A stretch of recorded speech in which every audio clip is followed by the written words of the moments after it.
Hello everyone. REET level 2 का SST का जो पेपर हुआ था उसमें आप लोगों ने आंसर की तो देख ही ली होगी।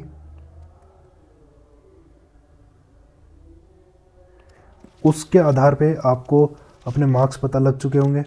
उसी अकॉर्डिंग अब हम बात करते हैं कि जो हमारी टीम है और छात्रों से जो बातचीत हुई है उसके आधार पर ये जो एसएसटी का पेपर था इसका लेवल कैसा था।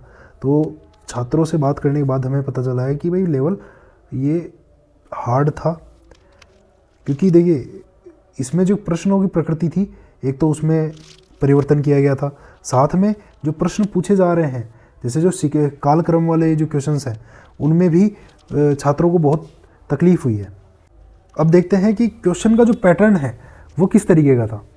जैसे मल्टीपल स्टेटमेंट वाले जो क्वेश्चंस है ना, उनकी संख्या बहुत अधिक थी, तो वहाँ पर क्या है, कन्फ्यूज़न होना स्वाभाविक था, कन्फ्यूजिंग स्टेटमेंट थे। और कुछ छात्रों के साथ तो क्या हो रहा था कि जैसे उन्होंने दो ऑप्शंस एलिमिनेट कर दिए, लेकिन उसके बाद में वो 50-50 पर आके वहाँ पर उनके साथ दिक्कत हो रही थी। वहीं मैच द फॉलोइंग वाले क्वेश्चन है, वहाँ वो थोड़े से ईजियर साइड पे थे कि अगर मान लो आपको एक फैक्ट का अगर पता है तो आप आसानी से उस क्वेश्चन को सही कर सकते हैं। स्टेटमेंट और रीजनिंग वाले क्वेश्चन काफ़ी हार्ड प्रकृति के थे। वहाँ पर कुछ क्वेश्चंस तो ऐसे हैं जिनका आंसर जो बोर्ड मानेगा वही माना जाएगा। नॉर्मली अगर जो कोचिंग वाले भी अभी तक आंसर की दे रहे हैं या फिर कोई भी जो आंसर की बना रहा है उसका अभी कुछ क्वेश्चंस पे तो डाउट है कि वो सही होगा कि नहीं होगा। वहीं सीक्वेंस वाले जो कालक्रम के जो क्वेश्चंस है ना, इनमें भी छात्रों को बहुत दिक्कत आई है। तो कुल मिला के ये जो पेपर है वो हार्ड प्रकृति का था, लेकिन इसमें एक कैच है, यहाँ पर 270 पद हैं। तो उन पदों को देखते हुए ना ऐसे लगता है कि ये cut off slightly higher side पे ही रहेगी, क्योंकि पद ही बहुत कम है और कंपटीशन लेवल एसएसटी में बहुत हाई था। चलिए अब बात करते हैं कि कट ऑफ क्या रह सकती है। कट ऑफ देखो, जनरल की 220 प्लस अगर किसी के नंबर आ रहे हैं तो सिलेक्शन की दौड़ में है।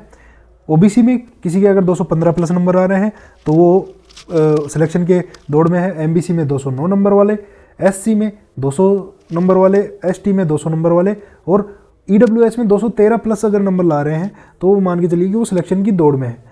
और अगर आप भविष्य में इस तरीके के जो एग्ज़ाम है या फिर कोई भी एग्ज़ाम आपको ऐसा है कि आपको डिफ़िकल्टी दे रहा है या फिर आपको थोड़ा सा ऐसे लगता है कि ये डिफ़िकल्ट है, तो आप हमारे यूट्यूब चैनल को सब्सक्राइब कर लें। उस पर आपको कंप्लीट उस एग्ज़ाम से रिलेटेड रणनीति, उससे संबंधित बुक लिस्ट या हम उसमें क्या प्रयास अतिरिक्त कर सकते हैं कि हम जो कंपटीशन है उसमें थोड़े आगे रहें।